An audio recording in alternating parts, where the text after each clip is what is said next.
स्वामी विवेकानंद जी के जीवन के प्रेरणादायी प्रसंग। एक प्रसंग के अनुसार एक दिन एक युवक स्वामी विवेकानंद के पास आया। उसने कहा, मैं आपसे गीता पढ़ना चाहता हूँ। स्वामी जी ने युवक को ध्यान से देखा और कहा, पहले 6 माह प्रतिदिन फुटबॉल खेलो और फिर आओ, तब मैं गीता पढ़ाऊंगा। युवक आश्चर्य में पड़ गया। गीता जैसे पवित्र ग्रंथ के अध्ययन के बीच में यह फुटबॉल कहाँ से आ गया? इसका क्या काम? स्वामी जी उसको देख रहे थे।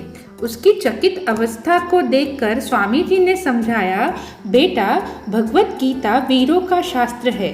एक सेनानी द्वारा एक महारथी को दिया गया दिव्य उपदेश है। अंततः पहले शरीर का बल बढ़ाओ। शरीर स्वस्थ होगा तो समझ में परिष्कृत होगी। गीता जैसे कठिन विषय आसानी से समझ सकोगे।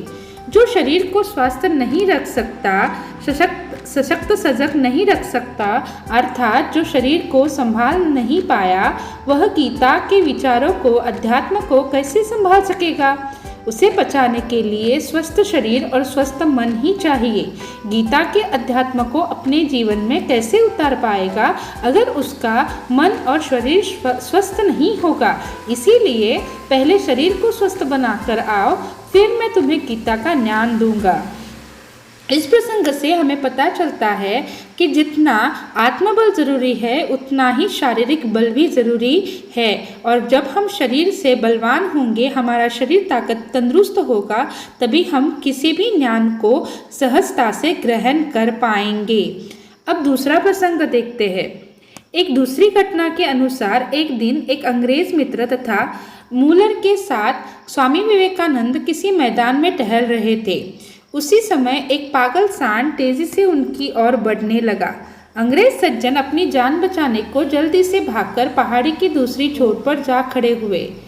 कुमूलर भी जितना हो सका दौड़ी और फिर घबराकर भूमि पर गिर पड़ी। स्वामी जी ने यह सब देखा और उन्हें सहायता पहुंचाने का कोई और उपाय न देखकर वे सांड के सामने खड़े हो गए और सोचने लगे, चलो अंत आ ही पहुंचा। उस समय उनका मन हिसाब करने लगा हुआ था कि सांड उन्हें कितनी दूर फेंकेगा, परंतु कुछ कदम बढ़ने के बाद ही वह ठहर गया और अचानक ही अपना सिर उठाकर पीछे हटने लगा। स्वामी जी को पशु के समक्ष छोड़कर अपने कायरतापूर्ण पलायन पर वे अंग्रेज बड़े लज्जित हुए। कुमूलर ने उनसे पूछा कि वे ऐसी खतरनाक परिस्थिति से सामना करने का साहस कैसे जुटा सके।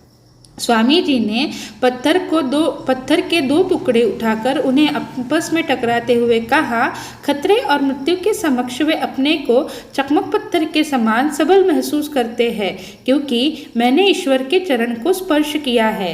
इसका मतलब ये है कि मृत्यु अगर अटल है तो उससे कोई छुटकारा नहीं पा सकता, लेकिन साहस के साथ हमें उस मृत्यु का भी सामना करना चाहिए, क्योंकि जन्म और मृत्यु दोनों भी हमारे हाथ में नहीं है। धन्यवाद।